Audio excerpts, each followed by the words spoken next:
Kambiri pera mambo mutasa. Yesu kuna zvichokwadi. Ne pachabatwa nemusha. Mwari anobatsira wangu. Kudzaizvo.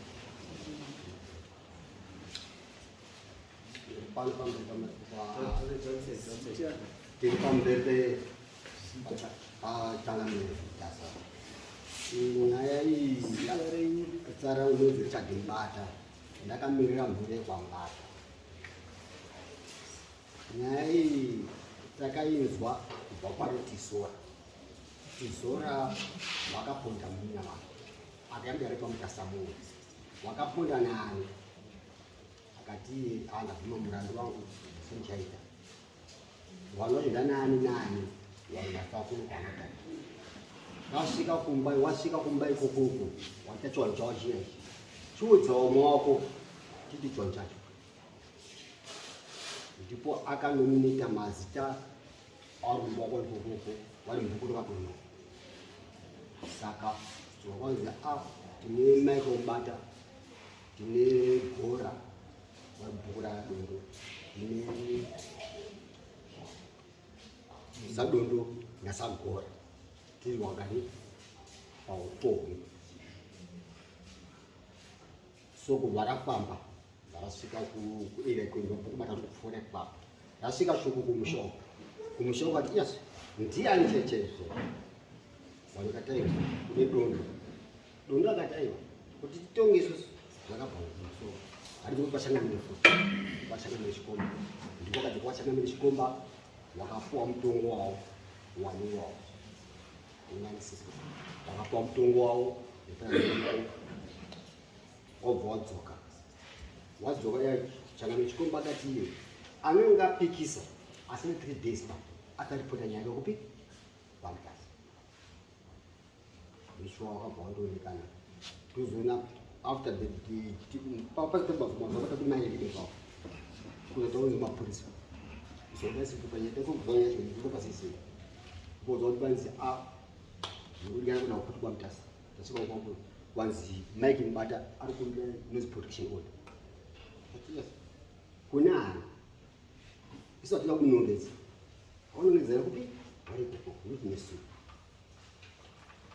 akada protection order yaya ndikati isusu ichokwadi here chakaitika kubva kuna vanhu wavo semhuri kuti wazi chokwadi here pakati pevanhu ivavo chinhu chakaitika chii chokwadi si chokwadi si chokwadi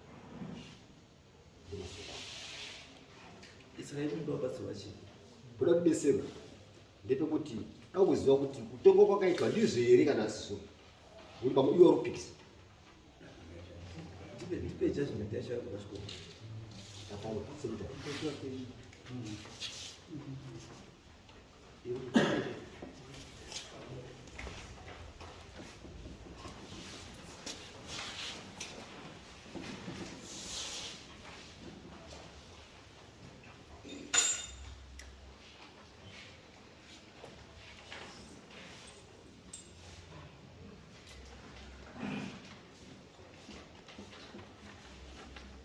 To me, it doesn't make sense. Because Kamashit was spiritually accused by the spirit of Shepherd Tizora and Stephen Tizora that you killed Shepherd.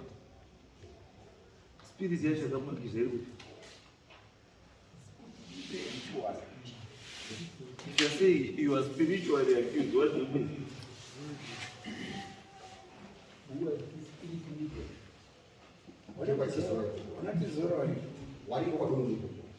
Ayo, ini ndoda kubvunza ndatika makaenda kumamini makaenda kumapiri waprofita saka ispirit inde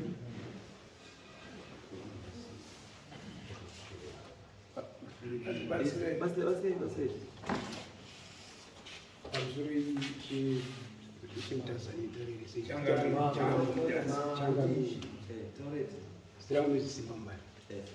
matangira akaita nyaya iyi zvakaitika ndezvekuti pakauya shoko rokuti kazi maibumbata natizora naye vakauraya shepard iyese wakauya shoko richibva inani akataura zvoteroro ndiye tizora wacho akanga atanga kuya kuno achita akatomboya kudaridza tizora nhasi akutadza kuyazi akutori pangusi vari kuri nedoro nhasi kana mauya musina tizora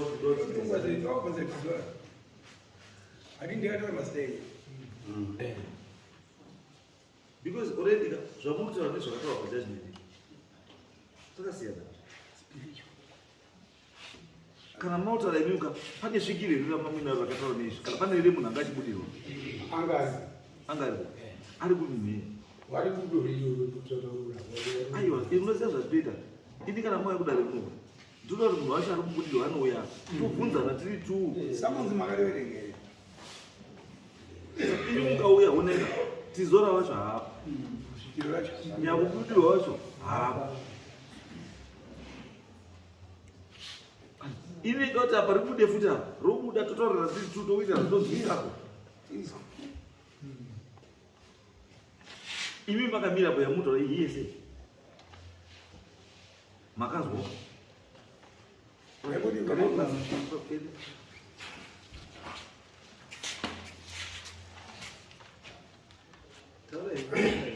ndamira pamberi pamambo mutaza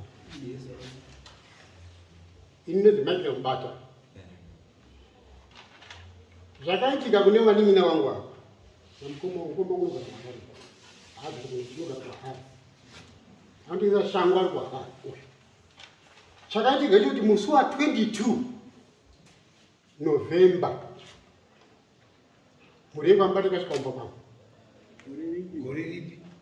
24 gore rapera wasvika pamba pangu wangu wari 16 wari 16 kudaro kubatanidzana sabhuku pfungani kare andina munanga wako nokubvunza ndakabvunza sabhuku muning'ina waning'ina wangu muning'ina chii chinotora nzvimbo ndikanja regei vataura babunini vataura mukoma musha washata ndikati washata ngei kainge ngozi yashepard ani kazi shepard tizora wamakauraya ini kwanzi ini maka muri baya vanoti ndakauraya imi muri baya sabusinessman ndimakabva mapatsi ari ashepard zvino ngomabvuma ini muswei tiri tibatsirane ndikati makazvinzwa makanzwa ani kati akanzwa audio ndikati makanzwa audio zvikanzi so munoziva panoti pane vakadzi pandiona kuti vanowadikogorora zvikanzi uyaada unetsa uyu pondei munhu ngatiponde munhu ndikati nonono kuponda munhu handikoti mapedza muswa mutoparai mumuswa ndienda watakuti zvikanzi tiite sei yato handiri mati mapatsi akapuwa mudzimai wangu mudzimai wangu ndiachadini ndiasanangura kuti akapuwa sei mapatsi sezvo kanzi ini ndandabuda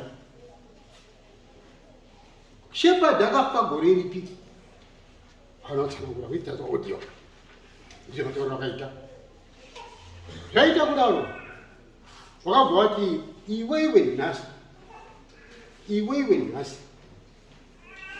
haufaniri kubva pano panyati kufamba chete takuponda tichaona nzira dzatichaita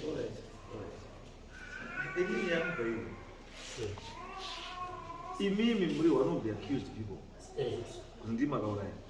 Kwindi ndakati ndakaura. Imimi muri ndima katuma vanhu kuuraya. Kana vanhu vauraya wotora mapatsi wouya ukupai. Andizvo. Saka imimi nemuurayi makafanana. Mhosva yemuurayi itori diki pane yenyu. Imimi semuturu yomuurayi ndini ndine mhosva hombe. So Ndapeirai. Avo vanhu vauya vari kuaccuse kuti ndima kauraya. Ndizvo. 16 vauya. Ndizvo here? Kuti 16 vauya vari kuaccuse kuti ndima kauraya. Vamadini.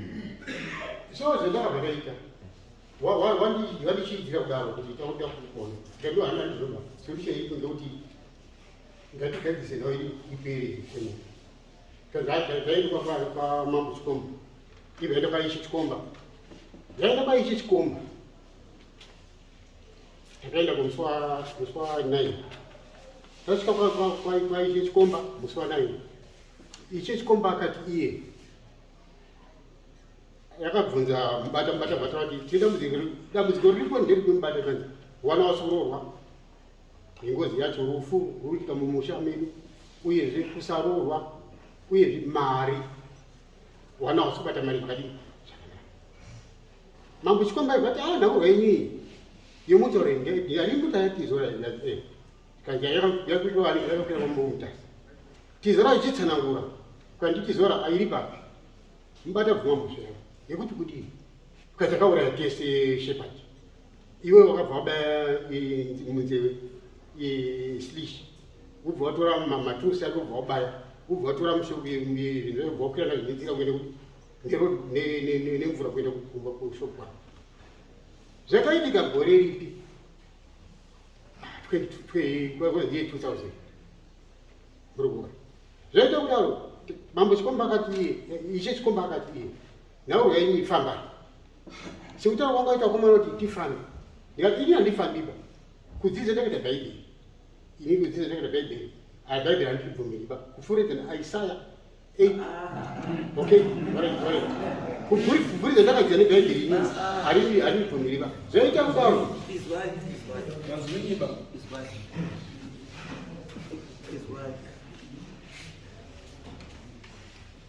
ndogara ndakataura vakawanda kuti mhosva yekutanga yamuchapiswa nayo kudenga ndeyekunyepera Mwari.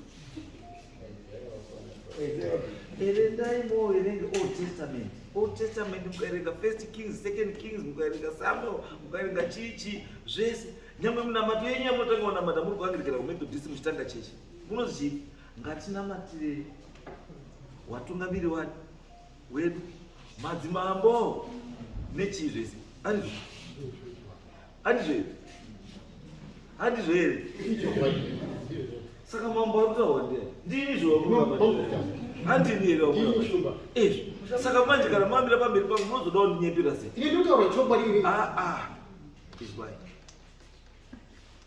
handini munotaura chokwadi angamukona handini munotaura chokwadi imi munofanira kumira kutaurwa chokwadi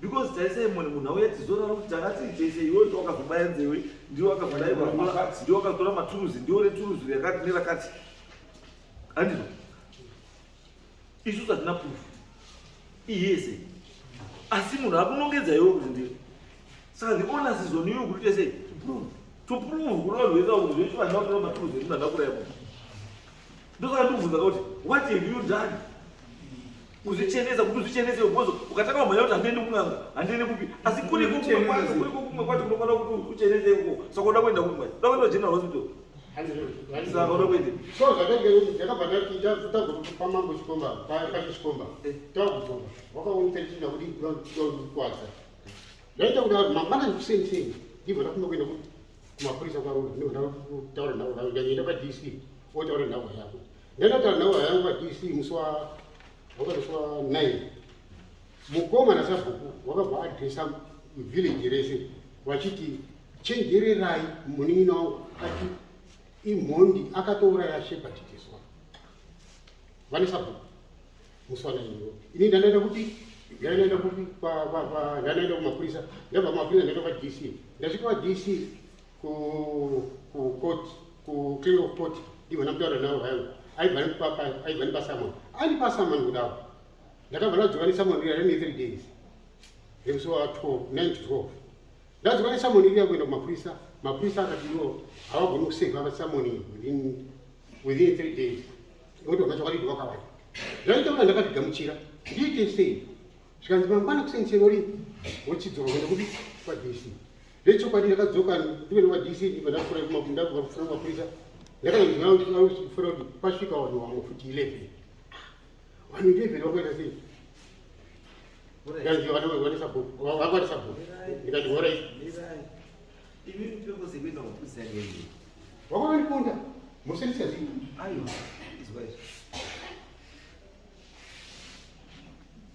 vanhu vauya 16 vari kuti mune mhosva yapikona anzi ubva waenda kubva waiva vamwe 11 wautora nenyaya chii imwe chete saka imi mamaenda kukoti kuti munotora peace order inini ndakaenda protection order mamaenda kutora protection order but kutora protection order ndokusolva problem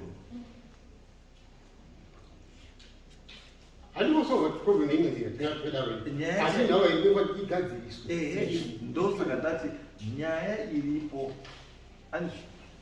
nyaya iripo chakonzera kuti muzomhanye kuenda kotsvaga protection order chii anzi its because pane nyaya iripo yekuti muri kupomedzerwa kuti makauraya tochibvunza kuti imi muri kupurana kuzvichenesa sei munyaya yamukupomedza ndiyo makutanga kumhanya kuti handiendi kung'anga Isaiah chapter 2 verses 25 ndosaka ndati mimi nyaya yenyu muda kuzvichenesa sei ndo pane mubvunzo wakuti muri kuda kuzvichenesa sei kuti vanhu vakusiyeya because as long as munoita mapeace order tenka asi vanhu vakusiyei because nyaya kuti vanhu vandisiye ava hama dzangu idzi ndoda dheti rakafa yesheba chitozora ndiri kuda sezvo chitozora zvakafa haina police case here zvirikutaurwa nguva yacho ndariti muno pakunzi pakafa chitozora wesabhuku mapureti ndakaita shop komapureti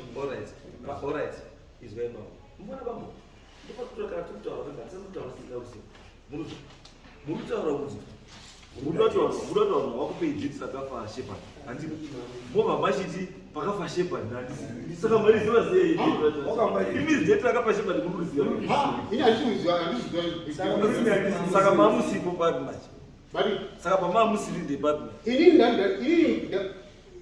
ndakabvunza sabhuku apo ndakatanga kuita business pamapureti ndakaenda kubvunza sabhuku kuti naishepa ndakafarei because wakositoya kunokuti ndibva ndabvunza kuti maya sabhuku maya saka kana sabhuku akakutaurei muchikudarei kana sabhuku akakutaurei dheti saka muchikudarei ndaucheneswa ipapo ndaucheneswa matinoda dheti handisi sabhuku akutaurei dheti antaura dheti akakutaurei sabhuku akakutaurei dheti anantaura dheti akatizi akafa usati waita business kuno arisiri dheti akanditaura kumatsoko yacho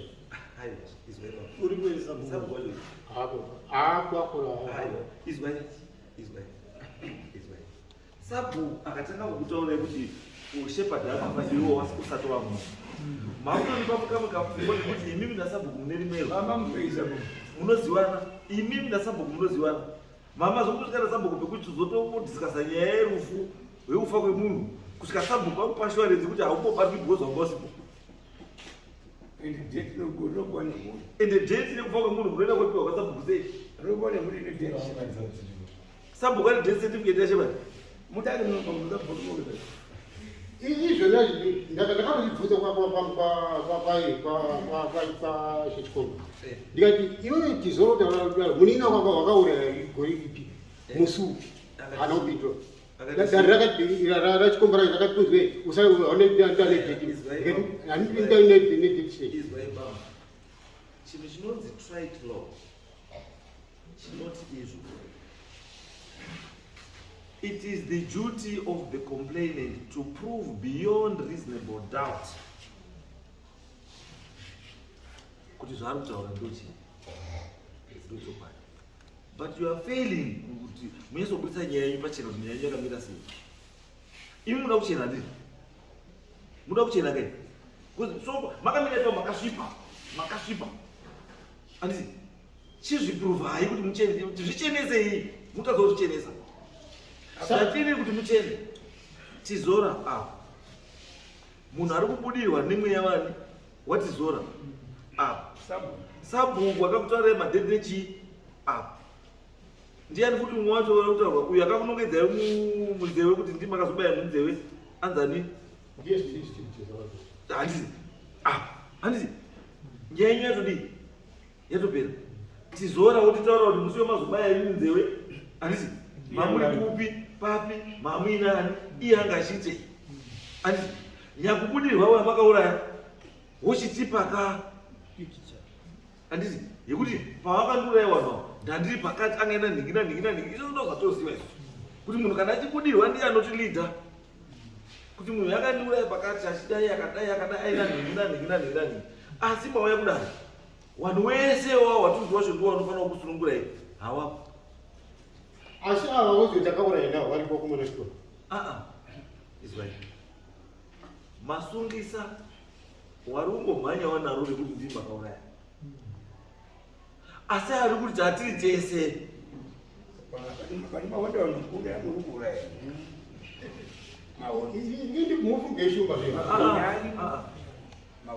izwai tati bambo hatina kwatiri kuenda tokuesta time ava vanhu watoripo ava ndoe kutaurawo nevemaemotions wade kutongogumbukawo waita zvauri kuita, asi handiwo vane nyaya. Vanhu vakane nyaya yakakosha ndiri kuda because judgment yakapiwa yanzi you are spiritually accused.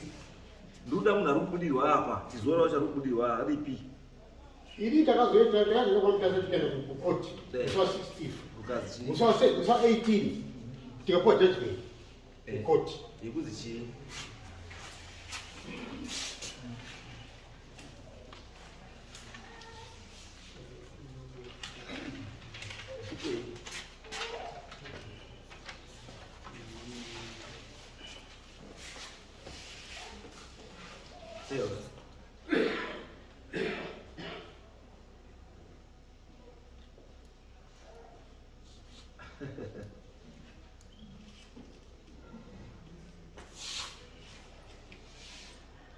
angamona pane nyaya yenyu manje ndopandikutora manje kuti kakuhwanda kenyu manje akakuchenesei because iyi protection order this is not a judgment on anything. Makanga apply for protection of a mapio kutosa kushunguridze chete asi manje patazoona utsotsi hwenyu manje panobuda utsotsi hwenyu manje panoti zvichenesei bambo imi pamakano apply for protection order mune chimwe chinhu chamakati chiiswe mukati as a condition handiti chinhu ichi number 2b not to force the applicant to engage in any traditional or religious acts that is likely to damage the applicant's religious beliefs.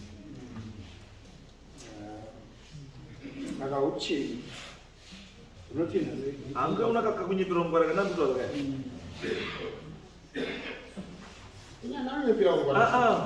Mudai ngari munhu ari genuine, dai mamwe munhu ari genuine ada kubata anozvifurira.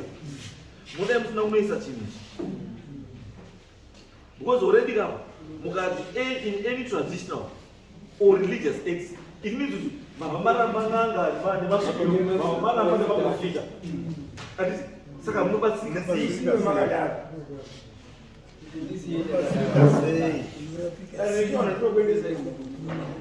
Zvese maramba saka munobatsirwa nekuchechi muriyo handisi kuchechi hamuko kuchwarwa saka munoda kubatsirwa sei, munoda kucheneswa sei.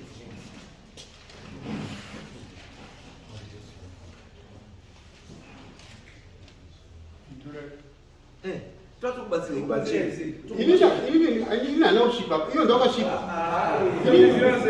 Mati, ini asipita kushipa. Chiko zero nei. izwaipamba chiuti vanhu varambwa nekamwende kuda kuchaya ika ndokakuramba kamukitaika kakuti uyai tigare pasi tipedze chii murutwa zvichaitika manje ka if you are not careful vanhu vamakatorera protection order havasi vachakuchaya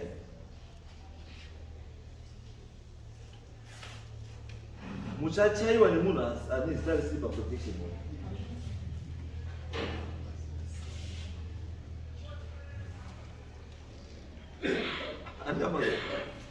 Ende machaiwa nemunhu iyeva kana muine chekuita nekufa kwaTizora umwe munhu achakuchaya kuti mbamba makarara ndiTizora.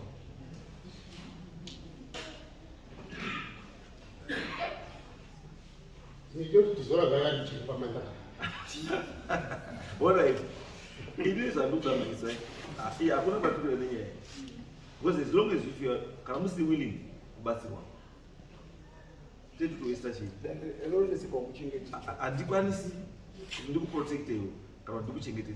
Wakatochengete une protection order yako. And whatever happens to you enda kuma police. Asichana ndi jekesi mambo mtasa. Ni dare samtasa. Walimina wangu wali 2. Richard na Simba wakaenda kwa Mkotsanjira. Waenda kwa Mkotsanjira wali 2. Mkotsanjira yako watu mumushameni makatakura. Murunzwa. Je makatakura. Muda uchikugazi. Bora ndiwe ndakufunzema. Ndirai makatolo ndia ndikuti wakaenda kwa Mkotsanjira. Mali semunhu wechechi asitari zvinganga asitari mumaprofita makazwa ndiani kuti wakaenda kwamukotsanjira saka you cannot use that in a court of law because according kune zvamakakumbira makakumbira kuti mabeliefs enyu must be protected, then why are you engaging yourself mumaactivities amakati hamudi makati imimi papepa ramakabata izvo mati makanzi don't force the applicant to engage in traditional or religious acts that affect. Saka izvo makatoenda zvoenda kuti you peep into someone's phone anditi kana kuti mamunotumirwa kuti audio anditi inoita go against chitendero chenyu anditi then you act on zvona zvokuaudio, then it means kuti makamira pamberi mukunyepera kuti chipostora muchidinga ngamudzidi asi muchizvida asi muda kushandisa mutemo wenyika kuti uisei paadvantage. Imi manje ndimune muti wamadofu hayazivi makazoerengerei zveng'anga kana musingaendi kung'anga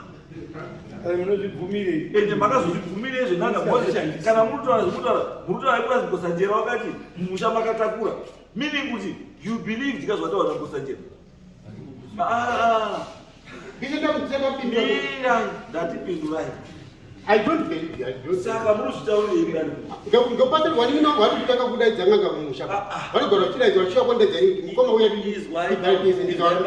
izwaipamba zvinoitika musipo hazvinei ende musataura nezvazvo ivo moshikomba kwavaiti yambai kune ng'anga iromba wanondishedza aiwa imi munozoitirei follow-up zvoikuti ng'anga izvaivo yati inanokuita follow-up saka iyi audio yazoya sei muningina akatotiza paumba iyo akamuita futi the same thing zvakanditenda kuti ane wanti matokorochi unoti wakaromba wakamushedza muningina kuti Victor Mubata iko ndiye akagara mwawo akatotiza paumba wakwanisa kwako mwana wari kuiwa Richard Namasini aiwa imiso why are you so confident kuti Richard Namasini wakazviita kuti why mubva mabhizo Richard wari kuiwa dambudziko why mubvaita vamatobhilivha zvishoti wakumana ndondambudziko it means kuti pane Nicodemusly pane pamunosvika mukurima mwakarapa muchiudziwa zvamuri kuudziwa imini asi mazviudziwa manje hamunoda kusheya nevamwe pa munhu vamazviita zvenyu zvemuhana because munoda kuti vanhu vakuonese munhu vamuarestere shumba kutaura pamberi penyu wadini wangu pamudaita ng'anga dzavanondishedza kuti mukoma uya Walituma wanachoro da hite zimadimoni. Wabvunze kuti vanokutuma wana here kaite. Ndokubvunza. Munoenda kuchechi. Ndino chechi so. Munoenda kuchechi. Jova Sydney. Jova Sydney. Yes. Oh.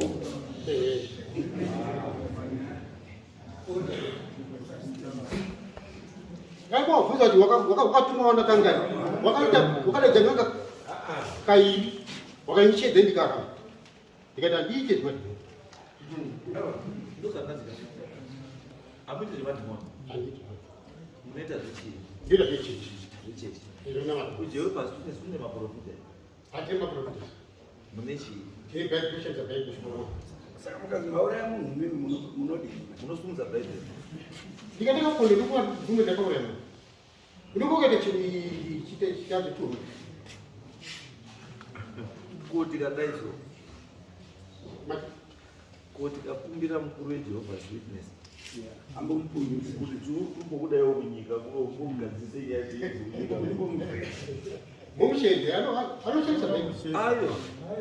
Dati. Ndoda kukumbira imini. Kuti mumbopunyiswe kuchechi. Mozodzoka imanza mugwinyi apedza. Inini shumba ndakakurira wabereki wangu wanga wasina mashira. Ndakakurira mudzinza. Ndokuti baba wako airapo. Baba wako airapo. Muruzwa. Baba mkuru akabereka umwe. Ainzi sabhuku ainzi Rino Simbata. Aindotuka unokidzana yeso kuti anokipa. Asi takaona kuti azvizha izvi zvimadhimoni hazvishandi. Ndibva ndatirega ndinamati kukura ndakaita nini. Ndakatanga kuti namati 1992. Papesa ndasina mati. Bambo, ndakakutasa yamusati matsvagaona vanhu. Murungozvinyepera iri kurungamata zvamusati.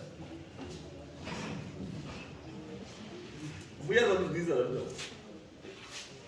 Hamusati matangonamata. Kana kuri kutendeuka, muchiutenderera. Hamusati. Because chinonzi hunhu. Nyangwe muchechi chirimo. Usina hunhu muchechi haukwani. Chechi haidonha wakasviba. Chechi inodonha wakachena. Zvino wakawanda wenyu munoenda kuchechi kohwanda. But jira rekuhwanda rinozokupa munongofa musi unofa ndikuona kuti ndakapedza nguva ndakahwanda. Ndandiri kuonekwa. Inofunga kwenyu kuti Mwari haazivi kuti pasi pano pane vasvikiri vanobatsira. Funga kwenyu mimi. Munobva kuti Mwari kuunza maprofita wake pasi pano, kuunza wana Elisha nana Elijah, kuunza wana Moses, kuunza wana Paulo, kuunza vale vese maprofita ese kwaunza pasi pano. Kubva kwaunzira nhando. Imozotanga kachechi kenyu mai. Moti zvese zvanapo. Saka Bhaibheri ramunoringa ndiripi imi risina na Paulo na Moses nana Elijah nana Elisha. Chechi yenyu Bhaibheri ramunobva Bhaibheri ramunoringa imi risina Elisha, risina Elijah, risina Moses, risina Samuel, ndiripi iro riri?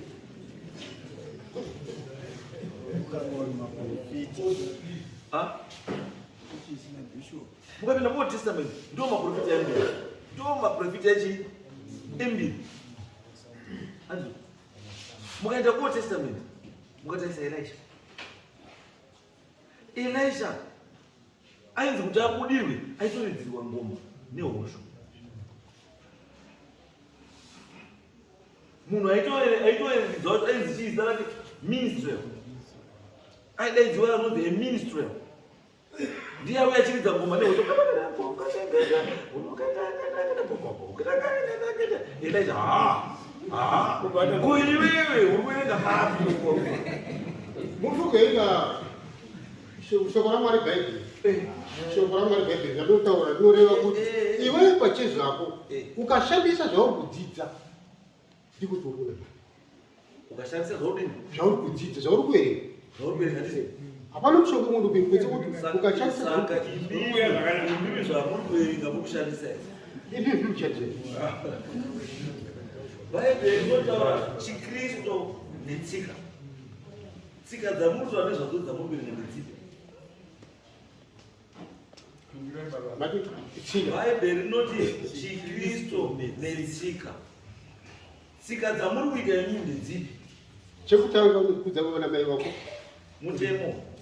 That is why that is a commandment. That's a commandment. Tsika chi.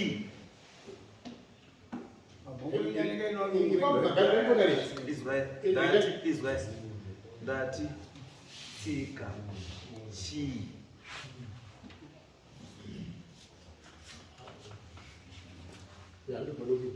Mukaona mukaerenga Constitution yeZimbabwe chapter 15 section 282 and 283 zokutaura kuti basa ramambo rekutanga rekuita kuchengetedza tsika nemagariro echi with special emphasis on family values. Saka ndakakutarisai imimi tsika yandoda kuti ndikubatsire naniita kana musikazivi kuti tsika chii.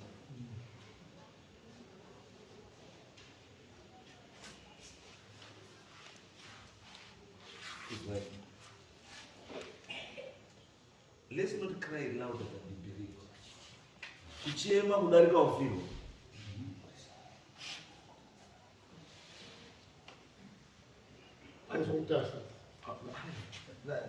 Another good one. Could maybe if I don't do it, I don't know what I'm going to do. At the end of the day, there's a little bit. And this was a pass one. 1 hour. And the only thing I'm not going to quote against one. And if violent conduct. And your mind of no be watching protection all.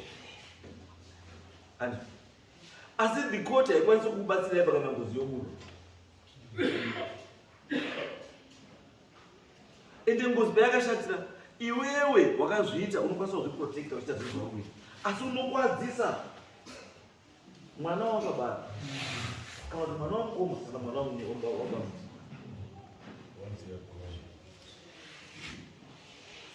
Saka munhu zvakangonaka kuti chaunoziva ona kuti zvinochiziva ubva wadii ubva wagadzirisa zvinogadzirisa hapana chakamboshanda. Asi ndiri kuti inini ka mukati mimi kuuraya handida kuuraya mhuri dziri kuti aiwa ngatichifambe takadaro ticheneswe mukati handifambi.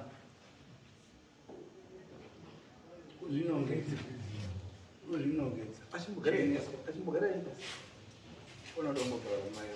maitaureti pamusoro inoitwa Margaret Mangaira ndakarogwa kwamubata Mangaira ndakarogwa kwamubata wabuda apa wandichiwaona mukorore wangu chaakashaisha agatiti chaakashaisha ngatiti kunatsa kwake uko ari kuita ndekwekuti mhuri iri kuenda komutaurira zviri kubuda kumhuri yekwatizora uko akakanganisa wayaenda kumutaurira mhuri iye haachatarisi mhuri yekwatizora yamutaurira zvinhu izvi kuti iwewe ndiwo wakauraya hama yedu kuti ugone kuiuraya wanga uina mukoma wacho ndiye akatengesa munin'ina wake kwauri iwewe kuburidza kuti iwewe ndiwo akakumbira wakaenda kuna mukoma wake kuti shamwari ini ndikudawo mapatsi emunhu.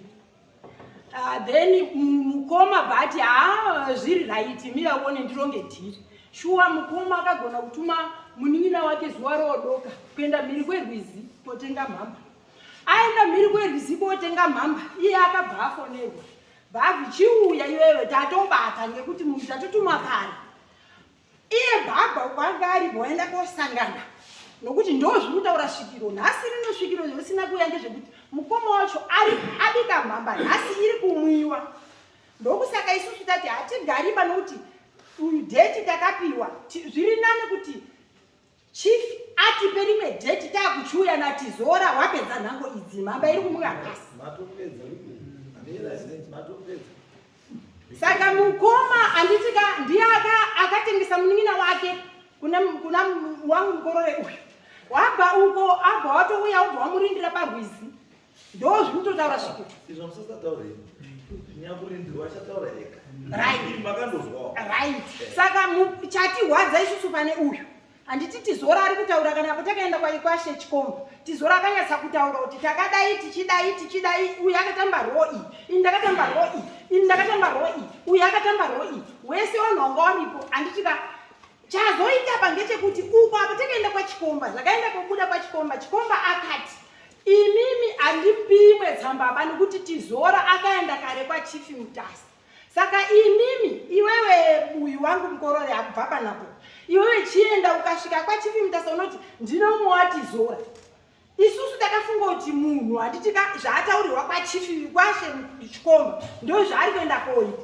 takapedza shuwa 3 days takawana hapana action iye bhaatoenda kutotisungisa uku before kuenda kotora chi kuti aende kotora kuti auye kuno ukati ndinomuwatizora saka takaenda isusu pamba pake shuwa kumubvunza kuti mapapi zvomakaziveendishe endai moti ndinomuwatizora ngekuti tiri kuparara urora ndemanyamata hachikwambata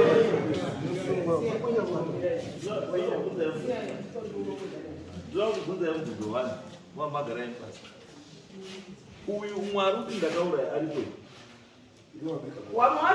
warusi wanga waripo ndati ari kubuda achiti ndakauraya na uyu aripo aripo ndiye ari kuri panhasi ndokusaka asina kuuya batendai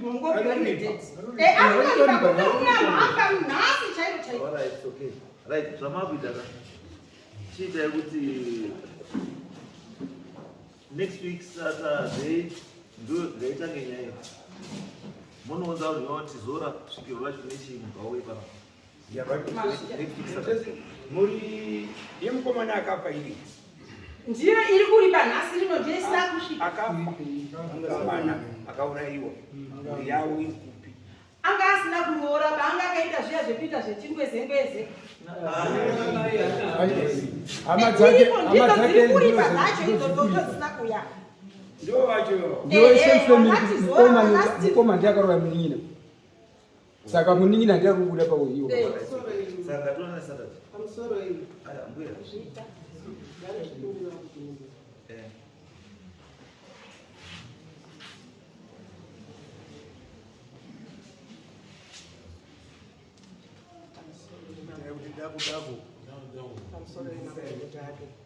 inini ndini mudzimai vakabara zvendiri mudzimai vakabara washuva takaenda kwamambo chikoro hamuzadzokerereka orit inini chandiri kukumbirisa uyu ari kutsanangura uyu pari pamhosva dzekwamubata